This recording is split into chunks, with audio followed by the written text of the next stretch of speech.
Right. Morning, everyone. Welcome to our rollout with regards to the forklift pre-use inspection checklist. Right. So just to give you a little context, we would have been using the wrong form in the past with regards to the pre-mold inspection, which is really more extensive and a longer process, and that would be more useful in an environment where you're acquiring a new piece of equipment coming on site. So before it reaches, they do a pre-mold on it, which would include Shibandu, the different specialist, or anybody else in that capacity, right? So we have created a new form, right, in recent times to make it easier and to make it streamline more towards doing a pre-use inspection. Now, just to give you a little context, this form is a combination of a BP checklist that would have been submitted by Shivandu, and also um, Wood's checklist. So Wood also has a checklist, and we combine the two to suit our environment, right? This form has been approved by the HSSC manager, and also has gotten a document number, a DCC number, so it passed through that process, right? So, I just wanted to ensure that when we fill out this form, two things need to happen. It shouldn't be a tick in the box activity. It should be a thorough inspection, and we should already correct information within the document. Right? Can I just remove this mask because I didn't fall off here a little bit? Right? About 25 feet away from his road here. Right. So I'm going through everything line by line so you understand the type of information you need to put here, and also where you need to get that information. So of course today's date is the 19th, so you're putting the date. Operator. Operator is the person who is operating the forklift. Right? So for now the operator will be Cheyenne. Good? Contractor, because we are the ones who are in control of the equipment, it will be Massywood. But if it's a contractor working for us, like Don David, they have Dumo, I believe, as a contractor who basically owns the forklift and also operates the forklift. Right? The serial number, the equipment number, and the serial number. So for this one is, I think it's 76, right? So we already relevant information. So where the serial number is concerned, it's important that everybody knows the different numbers of the vehicle. But let's say doing it for the first time, make sure and check the serial number on the vehicle itself, and also on the certificate to make sure it's in alignment. Right? Equipment manufacturer, Caterpillar will be the manufacturer. Good? Equipment model, you put the relevant model number, and project name will be warehouse operation, because that's the project we're working under. Right? Good. So, first thing first. Number one, forklift trucks to the handle properly clean for inspection. So it's to make sure that the body of the forklift is clean, right? Right though it's not that clean. Alright? And it is also important that we understand that it is our responsibility to ensure that the forklift is maintained. And we don't know that you will just keep clean like people watching the car, but basically maintain that it's in a clean condition to start the day, because at the end of the day, I don't think anybody wants us to already work in a dirty environment. And the next thing with that is that sometimes when something is clean, it's easier to determine defects and so on. If there's a little leak somewhere and that kind of thing, right? Preventative maintenance. Preventative maintenance record. Do we have a preventative maintenance report for this forklift? Where is it situated? Right, so we're looking behind the seat. So, of course, the different forklifts will be located in different locations. But for this one, it's actually situated behind the seat. Is there a preventative maintenance recorded? So there you go forward. No, there is not, right? And that one is an old one. What's the date on that one? 2034-21. So there was one that was conducted after that, right?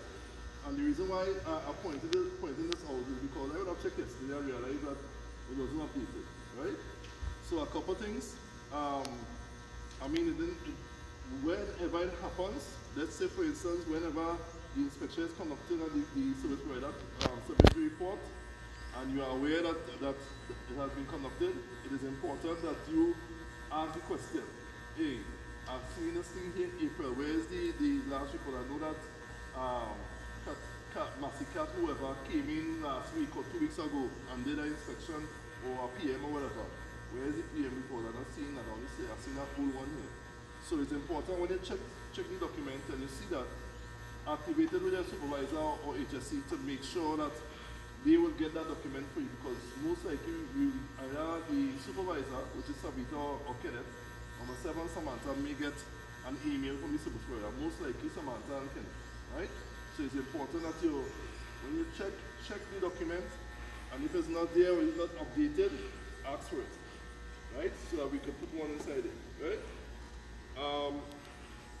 Is there a valid certificate of thorough examination, 12-month inspection, and also inspection report on the forklift, which is the MPI, and the thorough inspection? Do we have a inspection certificate? Right, does it have the correct dates? What is the expiry date on that certificate?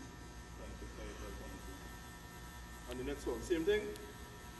What is the serial number on the document? Yeah. No, the serial number.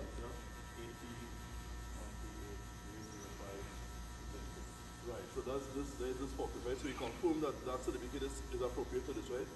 And the reason why I'm highlighting that is because sometimes you may have the wrong certificate and the wrong forklift. As that happened last year with one of the stackers where somebody switching. So you have to make sure that the correct certificate is on the correct equipment and so on, right? Good. Valid insurance certificate. Do you have an insurance certificate for this?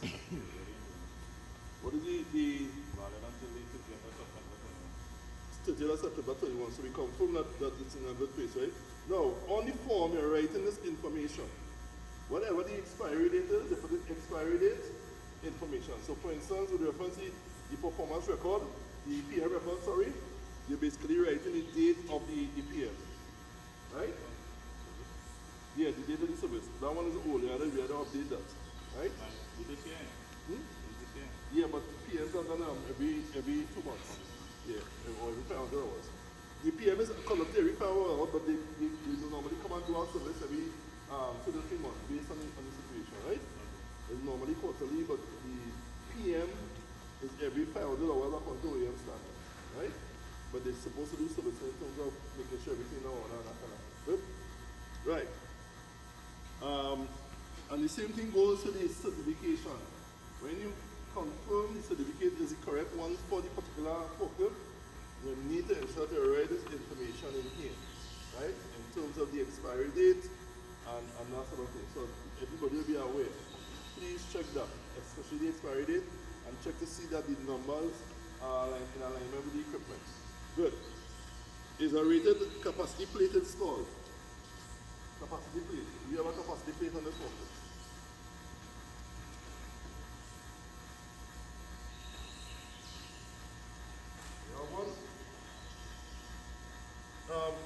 Well, let's bring the camera now. Bring the camera so you get a zoom in on this, right? Let's look carefully the problem, right? Right. Right, so we confirm you have a capacity plate there, right? Just to confirm. Alright, thanks. Operator manual and load chart. Do you have operator manual and load chart?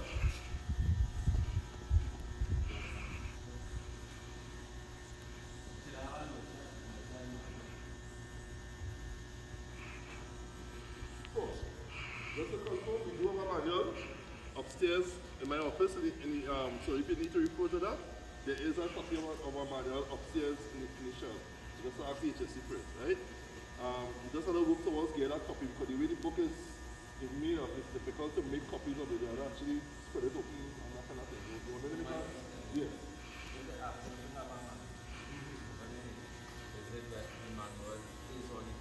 It should have a copy on the forklift. That's what I think. Yeah, it should have a copy on the forklift. So then the answer to that should be no. Should be no. Right? And the reason why I highlighted that because we take it yes. We take it yes for that, and we take it yes for the PM record. Because the last few inspections I got, we take it yes for PM record, but the PM record is old. We take it yes for the manual, but the manual isn't on the forklift. Right? So it is upon you as the inspector of the equipment to activate any actions that are outstanding based on the inspection that they do.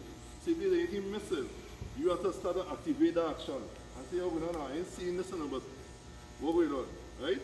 And then we will be activated now to get it done.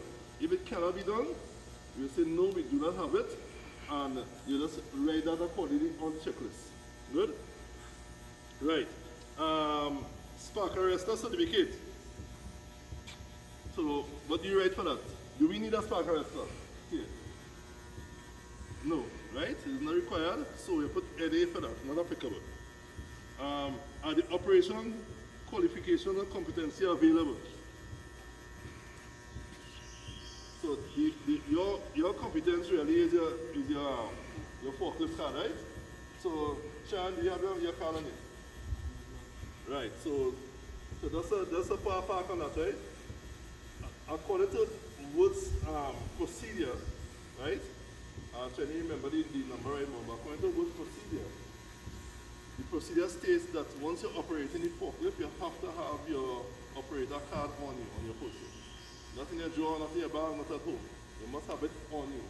So in case of anything or that comes in, and they check it on, they ask you for your card as to show as evidence, you'll be able to submit it immediately. Right? But beside the auditing aspect of it, it is the procedure. It is written that it must be on your person when you're operating the equipment. Both the operator and the banksman. Right? So I know that there are some discrepancies in regards to the banksman part of it. In terms of we have the certificate, but we don't have the card, correct? Tell me, Farrell. All right. Good. Seat interlock system installed prevents inadvertent movement. Do we have that on this forklift? Huh? We will check that, right? So when we do the function test, we will check so we will come back to that. Then I'll just put a star by that, so we can come back to check that. The operator was what is the hour meter? So turn on the forklift. What is the hour reading on the forklift? Bring your camera in so we can check the hour reading. Where's the hour reading? So there's the hour reading here, right? And what is this saying? 340.7. So 340.7. Thanks, Paul. So basically, you're going to write that information on the form. Make sure I write that information on the form. Right? It may seem long because I'm talking it through, but it's already a long process, right? You just have to make sure I have the information. So in case an incident happens, and they pull this, because this is evidence, and they pull this, they can check and see, okay, this was done, that was done, they had this, they had that, or whatever, so that they can cancel out any possibility where incidents are concerned, right? Electrical power lift truck fully charged. I see you shake here. Why you shake here? Talk to me. It's gas operated. So the only electrically operated forklift we have here are the air stackers, right? There was time when we did the last inspection where that was ticked up as good, but it's not appropriate. So for the 15 ton and the 2.5, which are not electrically operated, you basically will put any. Good? All controls labeled on the equipment. Controls label? The label?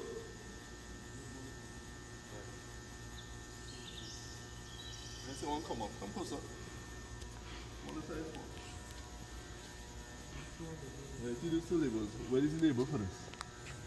Right, so, and what is this? I mean, you're all operating the equipment, so you know what it is for, but it'll go up and down, right? So, maybe we could action something, to stick something there or whatever, a little stick or something. What is the possibility? So that is a conversation we need to, once you see anything missing, activate the conversation. Even if it doesn't, it may not have a particular solution at the moment, at least activate the conversation so that we could work together to solve that issue, whatever the issue is, right? All right, good. Next page.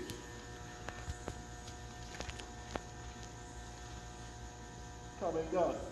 Cabin guard in good condition. So you're checking the integrity of the cabin guard, making sure everything in order, making sure there's no corrosion, nothing break off, everything in order, sir. All right, good. So you're clicking acceptable for that. are all truck controls working correctly? So we will check that afterwards, right? So that's the non-EV forklift completely. So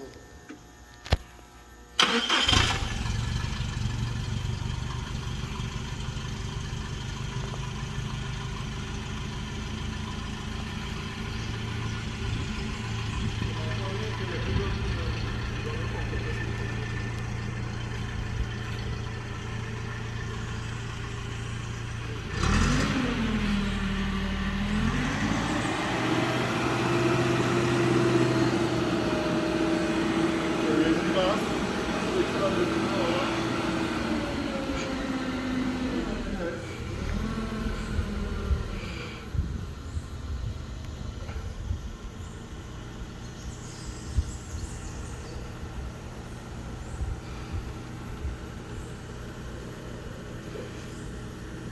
Another function we tested. You spend this before side to side. Can you open like this? Manually do it, right? But you can actually, right, that's not a point now, right? What about switch now? Switch from the back.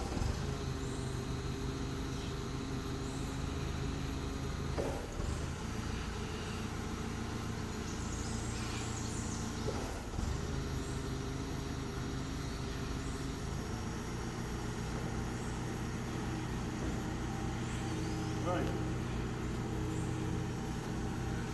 Instruments and gauges functional. What's the number? The functional, everything functional. So the gauges and the instruments will be here, right? Good. One functional. Good. Steering wheel and column, free-form defect. No play, everything working fine. Alright. But we already lifted and lowered and tilted the controls, right? Is there a reverse alarm? Is it functional? So as you take the alarm, just take the lights on table. So like on the mountain, just take the lights to make sure they're functional. The reverse lights.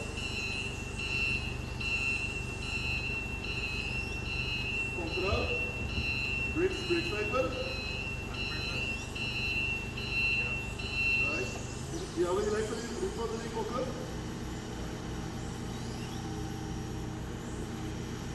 Good.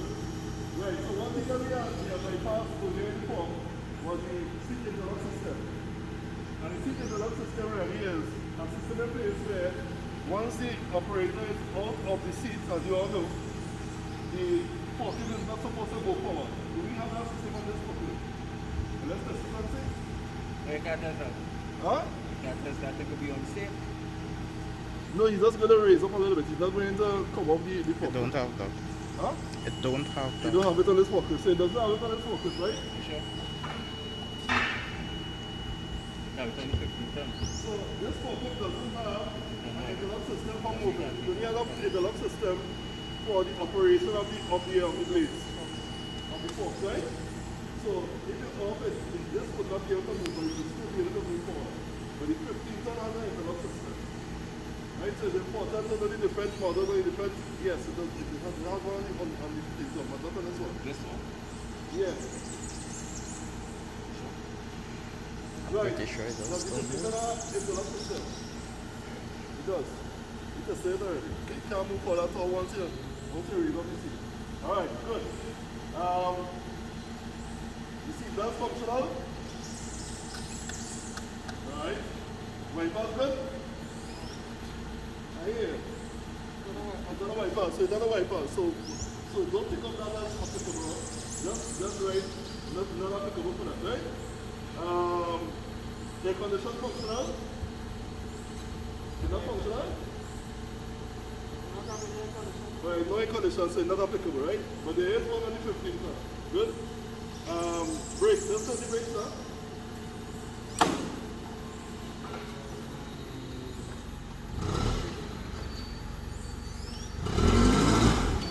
Right, so that's the foot brakes. Good. And let's test if the brakes will work right up in our stationary position and let them move over. Right, so activate the brakes and try to move forward with the focus. So that makes okay too, right? Good. But if the remote and fall gears are okay, so you're ready to start up. Any mirrors cracked or broken? Right, everything out of that. So there's no windshield, so that's not applicable. No windows, also not applicable. Headlights, reverse, and so on. Lights are functional. The cabin structure, any corrosion, the cabin structure. No, right? So you put in acceptable for that. Overturn or rubber cage, that's another also. Flashing beacon, is it operational in good condition? Yes it is, right? Is there a warning sign in place saying authorized operators only? You don't have that, right? So there's no sign saying operator, we only have one in 15 ton. So we need to install one on this forklift. So you understand how this forklift goes through? Like my right to make sure everything is in order. Right. So the truck body is working, the body of the forklift is in good condition. That's why you have to come walk around and make sure everything is in order. So you're checking for defects, you're checking for dents. There may be a dent there that wasn't there before.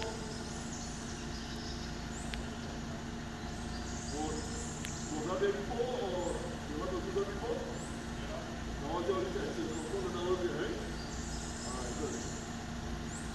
One thing I find effective is having a photo on a particular day of the body of the person. They have that on record. So in case 2 months down the road, they come and say, well, you can see that scratch here. You can see well, that scratch was there 2 months ago. You understand what I'm saying? Right, warning signs and decals. Do we have that? Warning signs and decals. Right, so that's the stickers and stuff with the only little safety precautions, right? Battery connections tight, covers over plates, and so on. The battery in good condition? Before you know that. Before you check it out, where is it? Where is it located? Never found it. Where is it located? Can I miss it? I will check that afterwards, right? Outriggers and associated parts in good condition. No outriggers, so not applicable. Good. Engine runs smoothly and quiet without leaks or exhaust. Good. Tire pressure. Tire pressure good. Huh? Right, so put it on the comments, right? General appearance, is there any cracks or damage on the wall of the tire?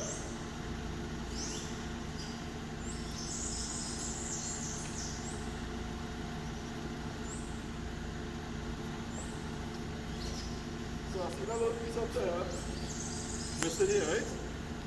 So it's important to record this.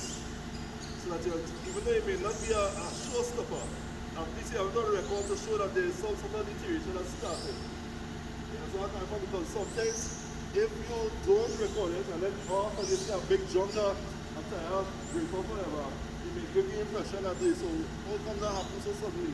Maybe a part was something you get cut, whatever. So it's important to record everything that you see. Good? Right. Thread man height good. Is it good? How do you check the man height? Yeah, good.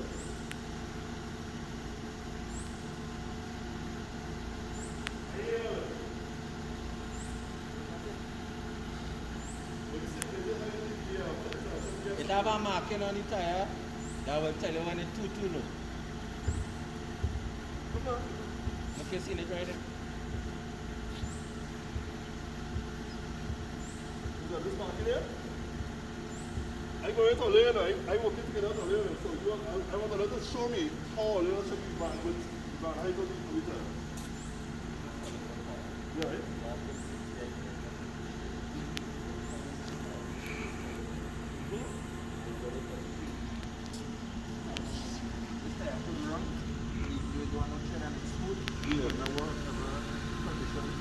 Yeah, you come for the sun, this process. Right. Good. Thanks for that. Now, forks and mass in good condition.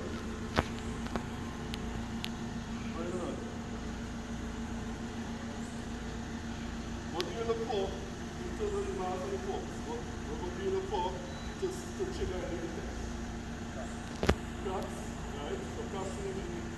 straight corner, of the forklift, right? The master turn. But also, I mean, you will see those things down here too regards to the hydraulic lines. So you're checking the hydraulic lines to make sure the mass and everything to make sure they're well greased and each area and so on, right? And sometimes what happens from experience before, sometimes there may be a defect within the shield of the mass where the hydraulic line passes. And sometimes there's an abrasion, you'll see a shiny area. That means that there's also an abrasion, and that could be a problem. So after a while, I'll come here and the line and you'll come running. So it's important to be very thorough in this aspect of it, because this is the forklift. Not the engine. The forklift is the engine. That means something. So if you're lifting and that fails, that could be a problem. Good?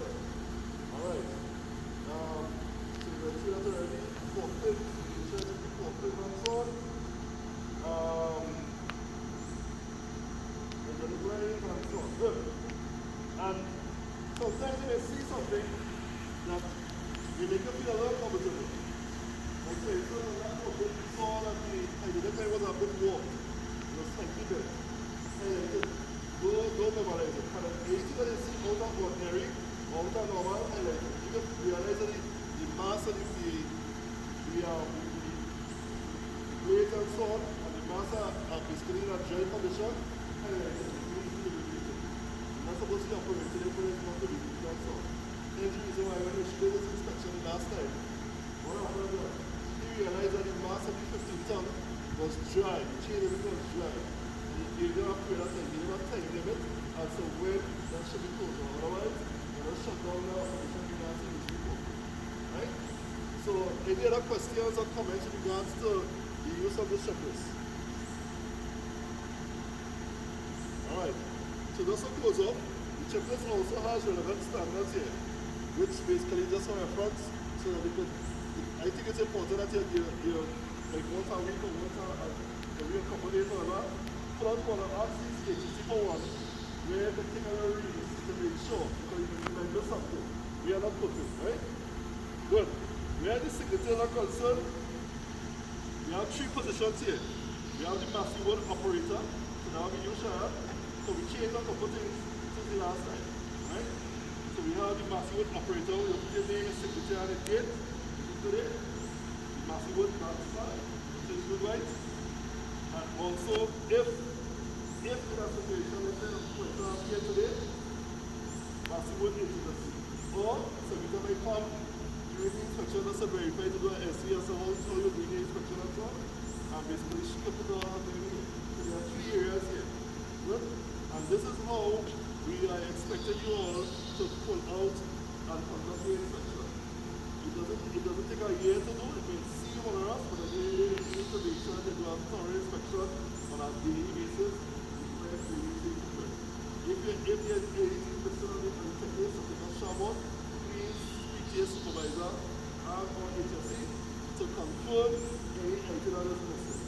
And if it's something that needs to be action, we will encourage you to put it in velocity, target the relevant person, whether it's me or the supervisor, and then we'll make sure that we have it on the radar to close it out.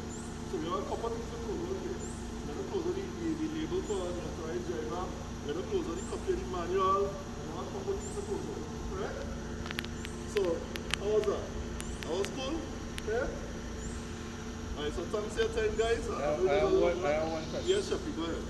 I hope I can answer. What is the time frame you're putting to close off the actions that need to be closed? Well, with the discussion, basically, like for instance, if it's something simple where you could just make a label or whatever, that shouldn't be too long. But if it's something long lead, then of course that will take a little longer time. So for instance, I don't see that issue that needs to be to take long. We could close it by tomorrow. Both issues. Well, the next issue, which is a copy of the manual, that will take some time because at the end of the day, it's not like the manual is not it's a book. So you have to open it and manually copy it. So I had to put that on my radar to make a copy and whatever in terms of the time, because I have some other deliverables that are very, very important in terms of reports and so on between today and tomorrow. So I will tag this to myself, and let's say by the end of this week, make a copy of the manual for this particular forklift, and make sure that it's available, that kind of thing. So that is the kind of conversation. But if we don't have this type of conversation, this type of inspection, highlighting everything that is missing, then it will not activate an action. Correct? So Paul, that's it for me, because I have to job.